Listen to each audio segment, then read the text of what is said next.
Okay, I'll give her the Black Blade. And there was no hesitation there. So let's equip her. And this is 10 lifelink, guys. 10 lifelink. Let's give her Baz recap there. Okay, welcome back to a brand new episode. Today we will be looking at Shanna, Purifying Blade. It's a lifelink aggro build, and it's going to utilise loads of lifelink strategies combined together in a nice Bant package that should hopefully synergise really well. You've got the classics like Daxos, which gains you life whenever another creature comes in. Voice of the Blessed is the ultimate version of Ajani's Pridemate whenever you gain life. It increases in power, and eventually this becomes an absolute haymaker when it has 10 counters. It's also indestructible. A lifelink deck wouldn't be right without Heliod Suncrown as well. Whenever you gain life, put a counter on something you control. So there's lifelink here. There's also counter strategy. So you've got stuff like Luminarch Aspirant as well, which can put counters on your creatures. You also have Bazriket, which is one of my favourite cards. Just puts counters on stuff, makes them big, makes them out of reach. The deck is very aggressively costed, maximising at about 2.5 on the curve, about 38 lands, not too many rocks because we've got green, so kind of utilising a lot of mana dorks like Elvish Mystic, Llanowar Elves. And yeah, it's a super fun deck because you can kind of last pretty long, especially against control. If you just have Shanna out, you're drawing an extra 3 cards a turn. So that's going to be pretty awesome to fight your way through those control decks. And against aggro decks, you're getting life, so you should be able to stay in the game as well. Deck list will be in the description below, so make sure to check that out. Tinker with it, tell me what you think. Leave me a like and subscribe to the channel, it really helps. Can't say that enough. And yeah, let's get into the gameplay. Opponent goes first with a Sorin Vengeful Bloodlord deck. So this could be vampires or lifelink, maybe control. There's a few directions that can be gone here with this Sorin. Our starting hand's okay. We've got a way to kill one of the early rocks if we need to. I want to save the life gain lands for when we have Shanna out as well. So this is something you might want to think about putting in the deck, because in any kind of incidental life, even if it gives you 1 card, it's pretty sweet. And we've got the Trelasara here, who's going to benefit from that as well. So we'll probably go for the Trelasara here, and then if she doesn't die, we'll get a bit of scry, a bit of counteraction. But they probably have a kill spell, given that they're in Orzhov with 2 mana open, and they're taking their sweet, sweet time thinking about which one to use. Or maybe they don't have one at all, and they're just thinking about what to have for dinner later. Either way, it's not good for us, because, well, I don't really care about them having dinner later.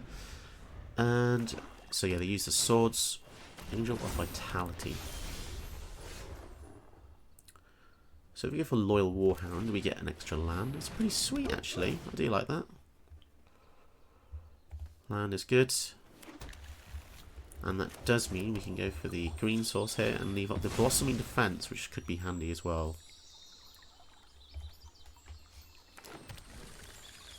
So we'll leave that up in case we need to defend him from some kind of kill spell.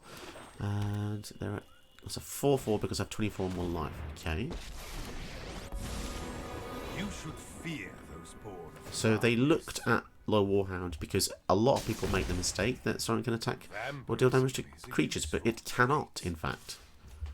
Ah, okay, so they're going in to us. Makes sense, I suppose.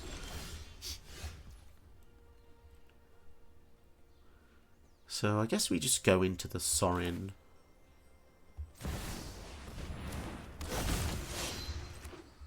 And yeah, we'll leave up the protection spells just to stop them from targeting Shanna, because I predict they're going to want to kill her here. Blossoming Defense gives it +2/+2 as well, which is pretty relevant when you consider that Sorin goes up by 2. So it's a difference of killing him or not. One of the nicer ones, the power boost, yeah, it just protects it against so many things. Ajani. So Ajani can make a cat, so that's what they're doing. Our true strength lies in our friendships. I don't know why they keep looking at our creatures, because it doesn't target them with so they're not going to attack. Okay. They're not going to attack. So what do? Let's bounce the token. play the land. And we'll attack in both to the Ajani, I think. I'd like to kill that, because the Siren would just come back anyway. And whichever one they block will pump. Okay, that's cool. So we get the Shanna to be a bit bigger. And I could go for the Black Blade, but I'd rather draw 2 cards, which is going to be pretty awesome. Just incidentally drawing 2 cards.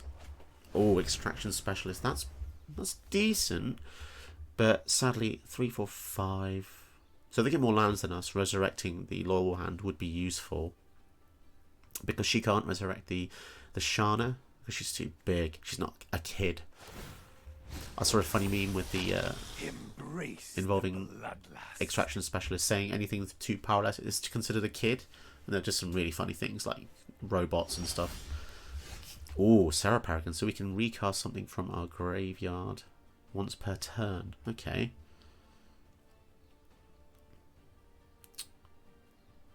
So we can attack both into Sorin. We'll lose 1. Okay, let's see what happens here.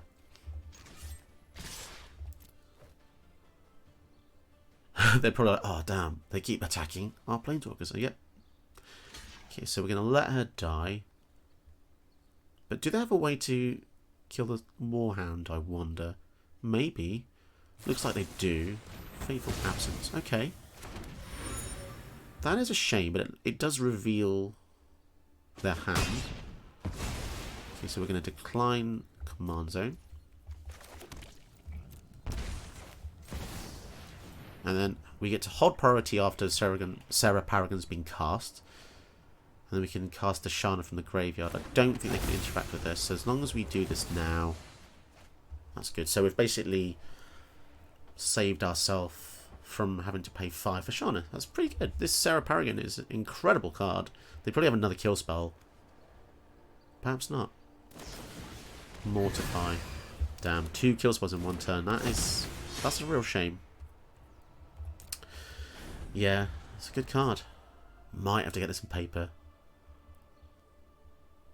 Whenever this permanent is put into graveyard from the battlefield exile it. Okay, Basri Cats. That's going to make the Angel a 5/5. We work together. So their deck is kill spells and Planeswalkers. My sand And a few things like Angels. Okay, they're not attacking again. Makes sense, I suppose. Okay, I'll give the Black Blade. And there was no hesitation there. So let's equip her. And this is 10 lifelink, guys. 10 lifelink. Let's go for Basri Cat there. So obviously, Sorin can just reanimate the Angel, which is really irritating. So Trample would be really good here, but... So we gain 10.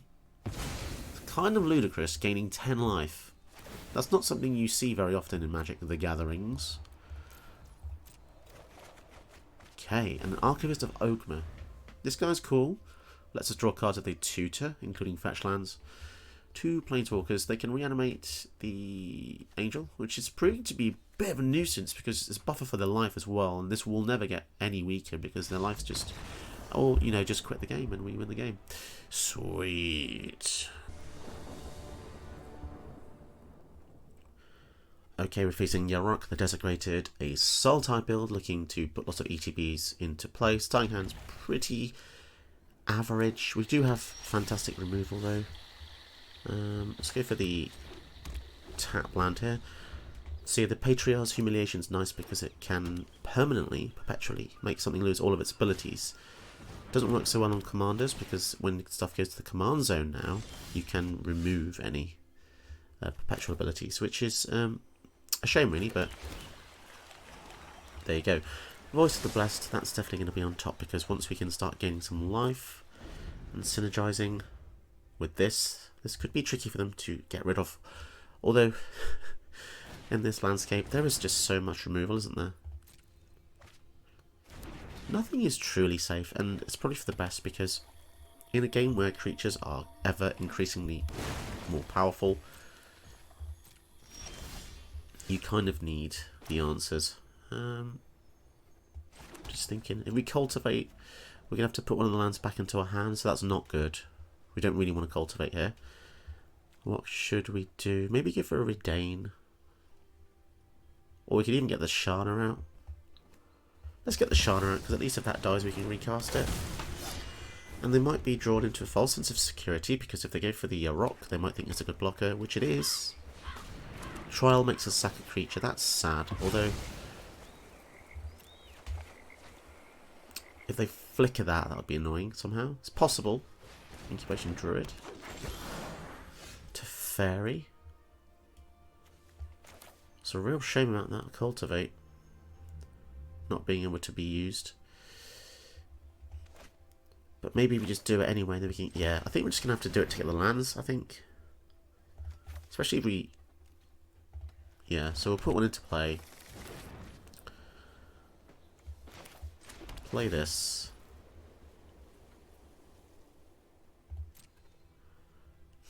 And then we'll return the forest, because I don't want to really return one that's going to be tapped. And then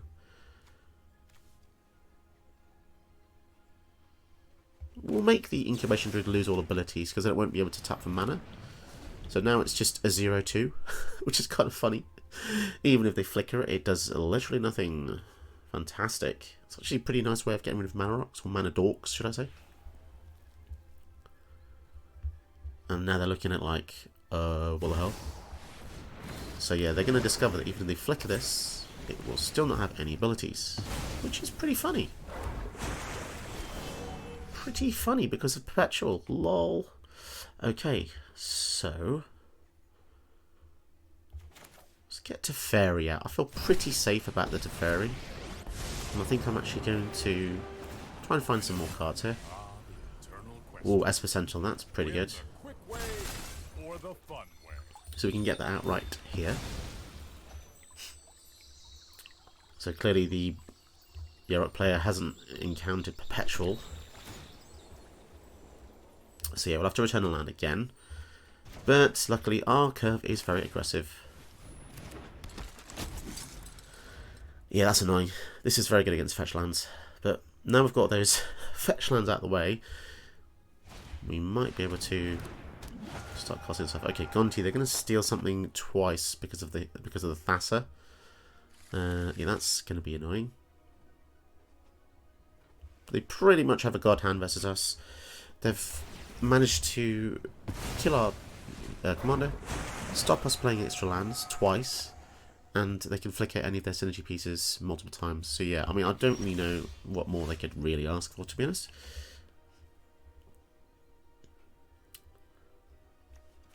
Let's exile the Gonti because I don't really want them to get more, but they might get another. Okay, Rejuvenator, so that gets them more lands. I mean, that is annoying, but not really much we can do about that, is there? Let's equip this to the Sentinel, so it's going to make them have to pay 3 mana now, in case they want to not make us draw a card.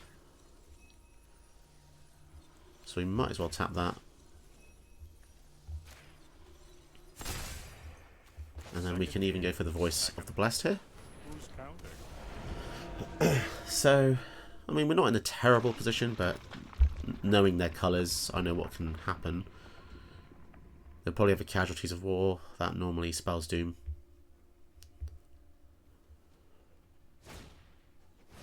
Fairy Time Raveler, so they can bounce either one of our creatures, and then they can draw a card. So that is possibly one of the worst things they could have stolen from us, especially when, you know, given his reputation. Mox Amber will be able to ramp us a bit. Fibblethut.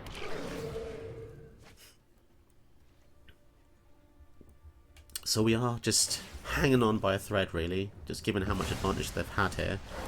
Doubling their triggers, getting more lands, yada yada yada. Okay, so we can go for the Amber because that gives us more mana. Sentinel's good. Being able to gain 2 life is going to be good with the Voice. But I think I do want to kill the Teferi, so let's try here. Oh, misclicked the floor. Don't want to attack the floor. That would be pretty useless. So Teferi's dead.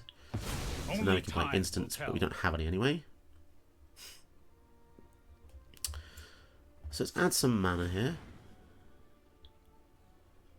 Right, and then we can start untapping stuff again. So we'll untap artifact, creature, land. I've got some time to And regain costs. So we could go for the... Yeah, let's go for the shield, because I have a feeling like they're going to want to target all our stuff.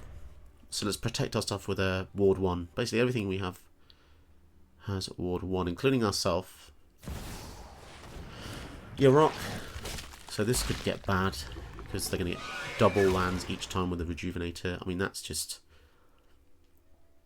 a small thing they can do. I mean, God knows what else they can do. As long as it doesn't target...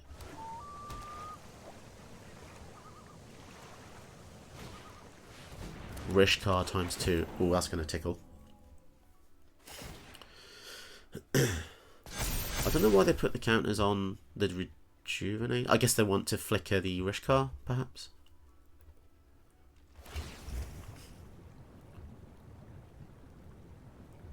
Why did they put the counter on the Rejuvenate if they're going to flicker it? That's a bit weird. That is a bit weird, isn't it? They've got so many lands here. I think we're going to just have to dig for something. Removal, please. Search for glory. Could be okay. So let's see what we have. I think Elspeth Conquers Death is the correct answer. We want to get rid of the Yarok because of the utility it gives them.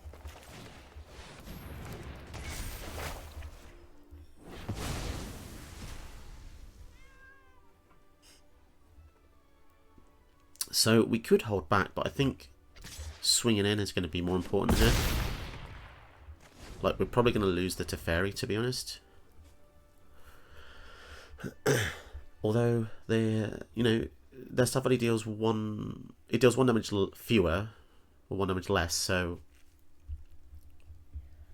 they could make a mistake and attack Teferi with one thing.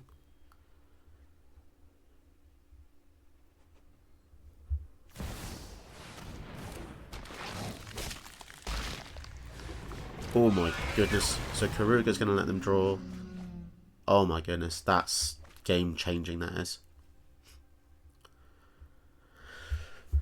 Suddenly I don't feel so good.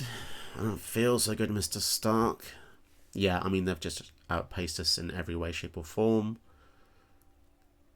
All I can really count on now is if they make a mistake by targeting our stuff. I mean, it was a fun game, but, you know, this one doesn't feel like it's very winnable.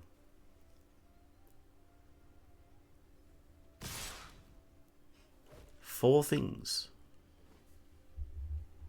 Well, at the least we can trade with the Rejuvenator because they will deal 0 to the Sentinel.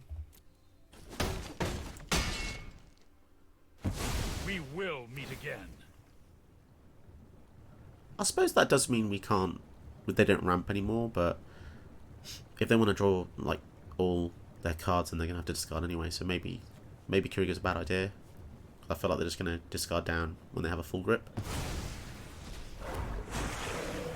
Just a Filthip.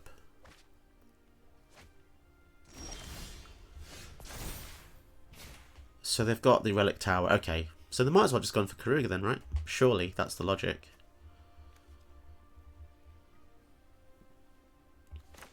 Well, I suppose we'll continue to go over the top.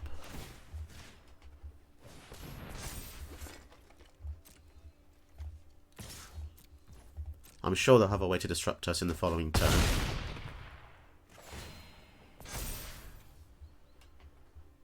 And sadly, we can't use the Mox Amber because we don't have a legend. That is annoying because it means we can't go for the Shanna here. 3, 4, and all of these come in tapped. Oh, that sucks. Okay. Well, we probably just... die here then. Well, let's just move this over to the Sentinel just to kind of... well, in a silly attempt to defend ourselves or draw a few cards perhaps. We'll see. We've got a lot of triggers. Garrick. So they're going to have to pay 3 if they don't want us to draw a card. So there's a lot of tax here. You ever listen to the crickets? That's my kind of. So they're going to have to pay 1 if they want to target this. Right, yeah, it's not looking great, is it? So basically, Time's up. I think we're doomed. But we'll see how this goes. The Elspeth Conquer's Death lets us get something back. First strike. What could we... I suppose we kill the Rishkar.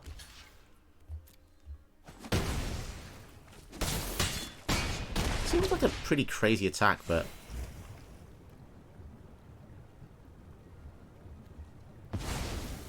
we're going to need something insanely good here. Wow, that's crazy. That is crazy. Luminarch Aspirant. What's good? Teferi? I'm known for my excellent timing. I guess Teferi. I mean, there's not much else we can do. Let's think about this. What can we bounce?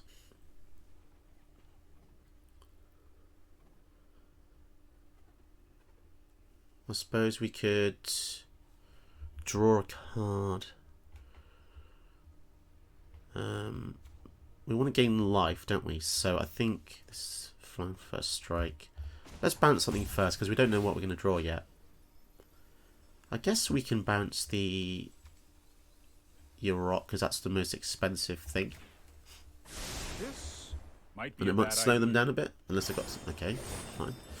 Another land. I mean, I've deliberately put in lots of... there's only 38 lands in the deck, but there you go.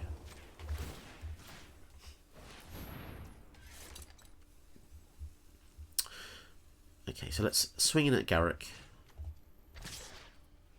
Or do we care about Garrick? They're just going to get 2 wolves. Let's go to them. I mean, we're dead either way. Down to 9. So we are going to lose all of our stuff because they've got the Tetzamok. Yeah, it was sort of like a pointless endeavour, really. But there you go. We'll see how they finish us off. So the Tetzamok can just be revealed. It's a weird card, actually, to put in. Because the ETB trigger doubling doesn't do anything extra. Like, I guess there is actually a very, very weird fringe interaction with this. If you have Falco Sparrow or anything with a shield counter, and destroying it twice would actually help. Because the first time, I think it would take off the shield counter, right? Take off the shield counter. And then the second time would actually kill the creature. I do wish they'd hurry up with the old killage. Just kill me. Come on. But yeah, we did draw a hell of a lot of lands here. Hell of a lot.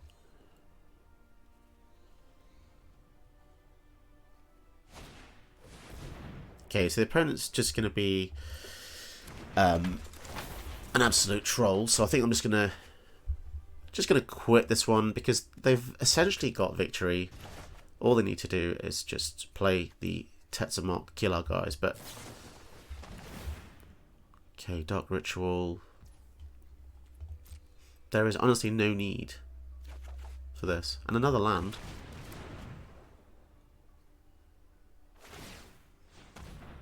Okay, so yeah, I just don't think we can do anything. I don't know if I'm willing to waste my precious time on this game. Yeah, I'm going to fold here, guys. So yeah, it's only lands, and yeah, opponent has clearly got the victory there. Moving on to the next game. Let's give them the satisfaction of the old concession. There we go.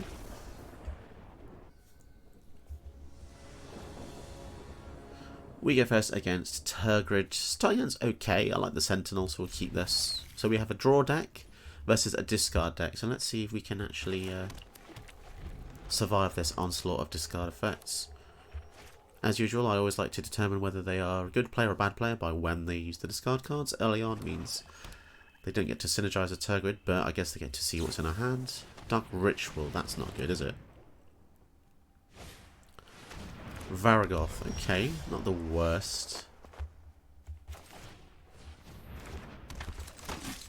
But it does mean they can tutor for any card on top, which means it could be literally anything. Although they missed a land drop. Did they miss a land drop? No, okay, that makes sense. Let's go here.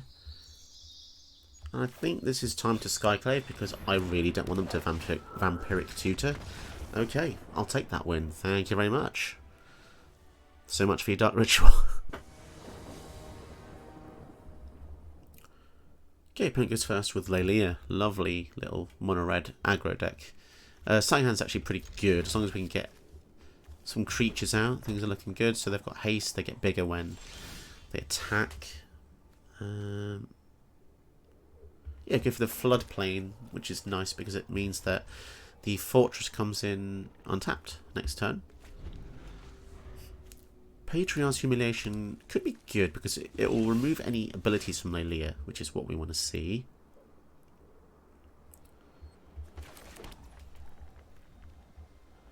What are the odds that the aspirant survives? Probably low. So, if it doesn't matter, let's just give us something like this, because at least it will let us scry 2 and fix our future draws. So yeah, as I expected, they had the removal spell. So green source would be good. Yeah, we want some green mana, or we can't cast Shanna, which is going to be really bad if we can't do that. They missed a land drop. Okay. That's good for us. Bad for them. If we go for Shanna, they'll probably kill that as well. So, I guess we'll go for the Luminarch Aspirant. Red spells deal between 1 to 3 damage at instant speed. So anything I play out is going to die, essentially. So there's no point kind of sacrificing the Shanna. So they're going to kill this as well. Yeah, 3 damage, there you go. That would have killed Shanna. I don't want that to happen. I want Shanna to come out at a time when they're low on resources.